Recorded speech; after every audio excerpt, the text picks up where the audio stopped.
Y ahora recibimos a Santos Agrela Páez, nuestro colaborador, abogado del programa, que bueno, pues una vez al mes aproximadamente viene y nos aclara pues distintas dudas y preguntas que normalmente nos hace llegar al correo electrónico malagatv@ptvtelecom.com. Pero en este caso no vamos a dar salida a esas respuestas, a esas preguntas que nos planteáis a través de ese correo, porque hemos decidido esta semana hacer un monográfico dedicado a qué pasa, qué ocurre cuando un ser cercano o un familiar fallece, pues cuáles son los trámites principales que hay que hacer, ¿no? Y yo creo que eso es bueno conocerlo para cuando ocurra, pues no vernos ahí un tanto perdidos, ¿no? Santos, muy buenas tardes. Buenas tardes, Diego, ¿qué tal? Pues muy bien, hay que reconocer que no es un tema especialmente agradable, pero bueno, la información al final es poder, es seguridad, y yo creo que este tipo de temas también es bueno que lo conozcamos, ¿no? Totalmente, totalmente, es necesario. Es necesario, además. Bueno, lo primero que te planteamos, ¿qué hay que hacer? ¿Cuál sería el primer paso, los primeros pasos, cuando alguien muy cercano a nosotros, un familiar directo, fallece? ¿Qué es lo que tendríamos que hacer? Bueno, lo primero que hay que pedir es el certificado de función, ¿no? Muchas veces resulta evidente, pero sería el primer papel para que nos entendamos que habría que solicitar. Que eso se solicita a... Se puede hacer todo por internet, bueno, todo o casi todo se puede hacer por internet. Muchas veces, incluso los propios profesionales, como muchas veces la entidad que es la encargada va cambiando, o la dirección web, o la información. Yo recomiendo incluso que estos trámites que son como básicos, por decirlo así, se busquen directamente en Google. Obtención, certificado, siempre que no se cuente con un profesional, que por otro lado es lo recomendable, ¿no? Porque agilizará muchas veces más los trámites, ¿no? Mira, esto me parece muy interesante porque a veces cuando uno pues se encuentra en esta situación, que un familiar cercano fallece, bueno, pues creo que por ley, ¿no? No sé si son un día, 2 o 3 por familiar directo los que te dan en el trabajo, pero es verdad que un fallecimiento conlleva pues mucho papeleo, ¿no? No solo el certificado de defunción, sino también el tema de herencia, testamento, declaración de heredero, trámites, por ejemplo, decía yo antes de dar paso a ese videoclip musical, el tema, por ejemplo, de pensión de viudedad. ¿Hay profesionales que se dedican especialmente a ayudar en este tipo de trámites? No sé si son abogados, notarios... Normalmente son abogados. Es cierto que no es necesaria la figura del abogado, ¿no? Igual que en otras cuestiones legales, como puede ser un procedimiento judicial, es que es necesaria la figura del abogado, la figura del procurador. En un tema de herencia no es necesario. Es decir, si nosotros contamos con una gestoría que también nos pueda echar una mano, o incluso nosotros mismos tenemos tiempo y ciertos conocimientos básicos, con la ayuda del notario, que en determinados puntos sí es necesario, bueno, podríamos hacer el trámite completo. Sí que es cierto que, bueno, por suerte, no es un trámite que estemos habituados a hacer todos los días, por lo tanto, contar con alguien que tenga cierta experiencia previa y que pueda agilizarlo es recomendable. Muchas veces no nos encuentra el mejor momento anímico o de ganas de complicarnos la vida, para que nos entendamos, en estas gestiones, en estos trámites, y contar con alguien que nos puede ir guiando y nos diga exactamente qué es lo que hay que hacer, facilita, ayuda y hará también que por lo general se tarde menos. Digo por lo general porque muchas veces estos trámites se complican, incluso acudiendo a un profesional se puede tardar más de lo previsto, ¿no? Bueno, decimos que el certificado de defunción es fundamental. Efectivamente. Con ese certificado de defunción hay que ver también el tema de si el fallecido o fallecida ha hecho testamento o no. Efectivamente. El certificado de defunción, por cierto, dato importante, se pide a partir de los 15 días. Hay gente que, bueno, en un afán de intentar hacerlo lo antes posible, el primer momento que tiene libre lo pide. Bueno, todavía no va a aparecer, porque evidentemente esto tiene detrás un trámite burocrático que no es estrictamente legal, evidentemente, pero el que sí consta ya a la autoridad, bueno, pues que esta persona falleció. Y este plazo es mínimo de 15 días. A partir del 15º día podemos ir a solicitar este certificado, ¿no? A partir de ahí, como bien decías tú, lo fundamental es, bueno, saber si esta persona tenía testamento. ¿Cómo lo sabemos? Pues muchas ocasiones se da que la persona sabe que su padre, su madre, su hermano, cualquier otro familiar... Pero ante el desconocimiento... Tenemos que solicitar el certificado de últimas voluntades, que se llama, ¿no? Eso es un certificado, un papel que nos dice si esta persona otorgó o no testamento y, en caso de que lo haya otorgado, en qué notaría lo otorgó. Puede darse el caso que el testamento se otorgase 15 años antes de morir en una notaría de una ciudad totalmente distinta a la que finalmente ha fallecido. o no pasa nada, ¿no? Se puede ir a cualquier notaría de cualquier ciudad y hacer una solicitud a esa notaría de otra ciudad, ¿no? También podemos directamente llamar a la notaría de Ciudad Real, pongamos que allí se otorgó testamento y esta persona residía en Málaga y falleció en Málaga. Podemos directamente llamar a esa notaría de Ciudad Real, por poner un ejemplo, y gestionarlo. Pero algunas veces va a ser más fácil acudir a la notaría de Málaga y que ella, entre notarios, solicite este certificado. Si el fallecido o fallecida no hubiera hecho testamento, la cosa se complica un poco, ¿no? Sí, efectivamente. Si no hay un testamento, tenemos que acudir a la declaración de herederos ab intestato, que se llama, ¿no? Declaración de herederos, para que nos entendamos. Sí. ¿En qué consiste esto? Bueno, esto es un trámite que se hace ante notario y que se basa en establecer en un documento público, un documento notarial, quiénes son los herederos. Partimos de la base de que hay una persona que ha fallecido, no ha otorgado testamento, no sabemos quiénes son los herederos, probablemente sea un hijo, un familiar cercano el que se interese en mover los papeles, ¿no? Pero no sabemos a ciencia cierta si tenía uno, dos hijos, estaba casado o no, tiene ascendientes que todavía vivan o no. Hijos sorpresas que también a veces efectivamente puede suceder. Entonces todo esto es lo que se establece en la declaración de herederos. ¿Quiénes son los que tienen derecho a heredar a esta persona que ha fallecido? ¿Y eso se hace a través de una notaría, entiendo? Sí, lo más lógico es hacerlo a través de una notaría, es un trámite que tiene unos tiempos, porque bueno, lo que se da también es un plazo para que si hay alguna persona que se considere heredero legítimo pueda aparecer allí y decir, aquí estoy yo. Entiendo que lo primero que se hará será tirar del libro de familia del fallecido. Y si en ese libro de familia no hay herederos directos, pues se marca un tiempo a ver si aparece. Eso es, lo normal es presentar una serie de documentación básica, ¿no? Pues el DNI del fallecido, que muchas veces lo tenemos, libro de familia, certificado de función, certificado de últimas voluntades, porque si estamos haciendo la declaración es consecuencia de que en el certificado de últimas voluntades no aparecía un testamento. Y con esto el notario finalmente hará un documento donde establecen quiénes son los herederos y bueno, el derecho que tienen a heredar. Bueno, podría complicarse mucho más la cosa de la búsqueda de herederos en el caso que no haya herederos directos y que esa herencia, por ejemplo, pues se quede sin otorgar a nadie, que no haya. Puede llegar el caso, Esa herencia, si no hay herederos, la administración es la que finalmente se queda con la herencia. La administración más cercana. El Estado, no el Ayuntamiento, sino el Estado. El Estado es el que se queda con la herencia.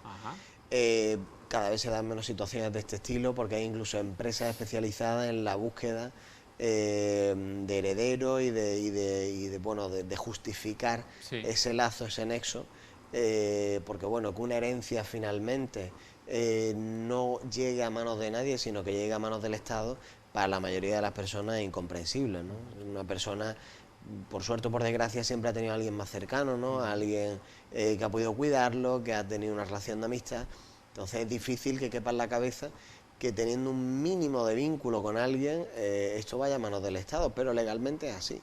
Oye, por ejemplo, se me viene a la mente alguna pregunta, el tema de la declaración de la renta de ese año, de ese fallecido, ¿la tiene que hacer alguien en el momento en que llegue o no? Bueno, en teoría sí. Es decir, esto es una persona que hasta determinado punto ha tenido una serie de obligaciones, ¿no? Aquí entramos también en la parte interesante de qué pasa cuando uno acepta la herencia, ¿no? Bueno, cuando uno acepta la herencia lo acepta todo. Es para que nos entendamos como si nos pusiésemos en el lugar de esa persona. Esa persona tiene una serie de derechos, una serie de obligaciones, una serie de bienes, ya sea dinero, casa, inmuebles, y también puede ser que tenga una serie de deudas, ¿no? En el momento en el que nosotros aceptamos esa herencia, lo aceptamos todo, con la salvedad de que sea beneficio de inventario, que se llama. Hay varios tipos de testamentos. También, efectivamente. Lo normal, el testamento es, para que nos entendamos, un acto formal en el que hace falta darle una forma escrita. No solamente como prueba, sino porque es la única forma en la que se reconoce legalmente que es un testamento. Hay una excepción bastante dramática y de película, ¿no? Que es cuando uno está en peligro de muerte. Se supone que en este momento se podría hacer un testamento oral. Bueno, pongamos una situación extrema en la cual conseguimos reunir una serie de testigos, pero estamos en una situación de peligro de muerte. Bueno, pues en ese caso podríamos hacer un testamento oral. Como vemos, una excepción muy de película, con todo el respeto, lo normal sería hacerlo por escrito. Y dentro de por escrito, podríamos diferenciar dos formas básicas, ¿no? Yendo al notario, que sería la normal, la que todo el mundo hace, o redactando de puño y letra un testamento hológrafo. Con todos los problemas que esto, como puede entender, supone. Uno redacta un testamento en su casa, en un folio, lo firma y 10 años más tarde fallece.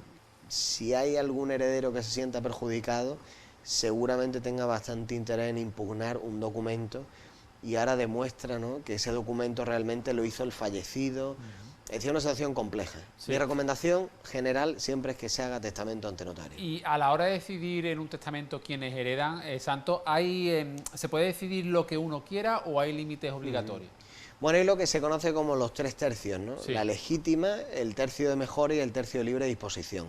Seguramente a muchas de las personas que nos están viendo les suenen estos términos, Porque ¿no? se han visto en esa situación, ¿no? Sí. Sería 3 partes, digamos, Efectivamente, ¿no? son La 3 legítima, partes. que esa no se puede... La legítima, efectivamente, no se puede tocar. Lo que legítimamente le corresponde a herederos directos, vamos a decir. Efectivamente, serían herederos forzosos que Normalmente siempre son debemos pareja incluir. o hijos, ¿no? Descendientes y en su defecto ascendientes. También. ¿Vale? Esa sería la clave. Luego, sobre esos herederos forzosos, que están protegidos por la legítima, aparece luego el tercio de mejora. El tercio de mejora es un tercio previsto para mejorar A uno de ellos. a uno de ellos o a varios, puede ser a varios. varios, pero sí es verdad que está previsto para mejorar a los descendientes, ¿no? Y luego está el de libre disposición, que no tiene por qué ser para, bueno, puede ser para un heredero directo o incluso eso es. para una ONG o para un amigo o un familiar no directo, ¿no? Efectivamente, como el nombre indica, es de libre disposición. Podemos decidir libremente ese tercio a quién se destina o a qué institución se destina, ¿no? A qué persona jurídica, como bien decías tú, una ONG, a las monjitas de no sé qué, a una asociación, lo que nosotros queramos.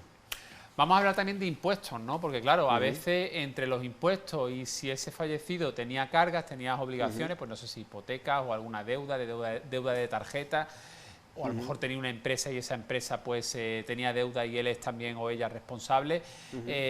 Eso de la herencia inventario, ese inventario es fácil de sacar cuánto deja a los herederos, pero cuánto deja en positivo y cuánto deja también en negativo en cuanto a carga. ¿Eso se hace rápidamente o a veces es más complicado de lo que puede parecer? Complica un poco el trámite, también es cierto que en cierta medida lo encarece, porque supone que hay que hacer una valoración de los bienes, de las deudas, del activo y del pasivo, ¿no? Al fin y al cabo. Este tipo de situaciones es recomendable cuando desconocemos lo que había. Lo que había me refiero tanto de bueno como de malo, tanto de positivo como de negativo. Puede ser que nos atraiga de una herencia que haya un magnífico inmueble para heredar, pero que ese inmueble tenga una hipoteca. Podría ser el caso más típico.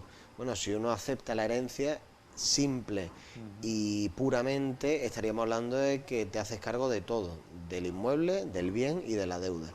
Entonces, cuando tenemos un desconocimiento o, bueno, pues ha habido tal vez una situación más complicada, ¿no?, a nivel personal de la persona que ha fallecido, lo ideal es aceptar la herencia a beneficio de inventario, que se llama.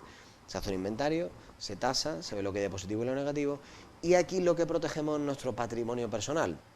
Es decir, las deudas nunca van a llegar a saltar a nuestro patrimonio personal. Si, pongamos un ejemplo claro, una persona que tiene un garaje, magnífico, bueno, un garaje, ¿vale?, valor 40.000 euros, pero luego tiene una deuda personal por un préstamo de 80.000, del cual le faltaban por pagar los 80.000. Si aceptamos la herencia, simplemente nos estamos haciendo cargo del garaje de 40.000 y de la deuda de 80.000. Mucho cuidado. Y esos 80.000, si hace falta, los vamos a acabar pagando con nuestro patrimonio personal, no con la herencia. Por eso es bueno aceptar herencia, hemos dicho, A beneficio de inventario. Siempre que sea una situación desconocida. Esa figura legal existe y se puede por supuesto. recoger Se manifiesta así ante el notario y, bueno, pues comienza el trámite propio de ¿Qué ocurre, Santos, cuando, aun haciendo ese tipo de herencia, ¿vale?, nosotros percibimos lo que nos corresponda y meses después, incluso a lo mejor un año, 2 años después, pues aparece una deuda que no estaba reconocida? ¿Pueden reclamar sobre lo que hemos recibido en su momento y estaba firmado y recogido y aceptado? Bueno, sobre la parte que sí se ha heredado, sí. La gracia del beneficio de inventario es que como máximo vas a poder... o vas a tener que responder con lo que has recibido, pero no con tu patrimonio personal. Efectivamente, esa es la A veces ocurre eso, que que a meses después puede aparecer una deuda. Por supuesto. Que no estaba en ese inventario. Por supuesto, es decir, estamos hablando tal vez de un procedimiento judicial. Por ejemplo. Puede ser que esta persona fallezca teniendo un procedimiento judicial vivo, por decirlo así. Y que le salga a pagar. Y sale una sentencia al año y medio diciendo que le condenan a pagar 15.000 euros. Bueno, pues esta persona, quienes responden son los herederos, ¿no? Entonces, salvo que tengamos un conocimiento expreso, que en la mayoría de las situaciones se da. Cuando fallece, por desgracia, pues un padre, una madre, normalmente, si había una relación cercana, se conoce cuál era la situación, ¿no? Oye, y ya por hilar un poquito más en este tema, para el tema, por ejemplo, de pensiones, ¿no? Un familiar fallece y en ese momento, por ejemplo, estaba percibiendo una pensión. Nosotros tenemos que comunicar al Estado que esa persona ha fallecido para que esa pensión dejen de ingresarla en esa cuenta bancaria. Y luego la otra pregunta sería, bueno, lo más usual es, pues, esta persona ha fallecido, un padre, una madre, alguien familiar cercano, bueno, pues en la libreta tenía, en la cuenta tenía tanto, pero si esa persona tiene activos invertidos, por ejemplo, en, no sé, seguros, inversiones, acciones, todo eso, si se conoce bien, pero si no se conoce, ¿cómo se averigua? Bueno, muchas veces la forma más fácil de averiguar los activos que tenía o las cuentas de banco que tenía, determinados productos, es a través de la renta. En la renta muchas veces se declaran determinadas cuestiones, ¿no? Si no, tendremos que acudir a cada uno de los bancos a solicitar esa información, ¿no?